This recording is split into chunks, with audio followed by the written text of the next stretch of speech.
విశాఖపట్నం పాత వెంకోజీపాలెం, దీనిని ఓల్డ్ వెంకోజీపాలెం అంటారు. ఈ ఓల్డ్ వెంకోజీపాలెంలో గత 200 సంవత్సరాల దగ్గర నుంచి కూడా ఇది పురాతన దేవాలయం. ఈ దేవాలయంలో విశేషం ఏమిటంటే తెల్లవారి 7:25 7:30 సూర్యుడు ఉదయించిన వెంటనే సూర్యకిరణాలు స్వామివారి తాలూకా పాదాల యందు పడతాయి.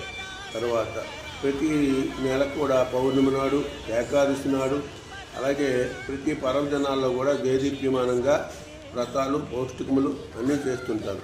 ముఖ్యంగా ఈ గ్రామ వాస్తవ్యులు ఉండేటటువంటి గౌర కమ్యూనిటీ వాళ్ళందరూ కూడా చాలా మంచివాళ్ళు. దేవతల్ని ఆ రామచంద్రమూర్తి వారి తాలూకా కార్యక్రమం అన్నీ కూడా దిగ్విజయంగా చేస్తూ ఉంటారు.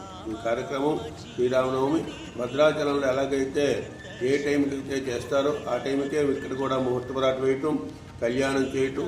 ఈ కళ్యాణానికి మినిమమ్ ఒక 5,000-6,000 మంది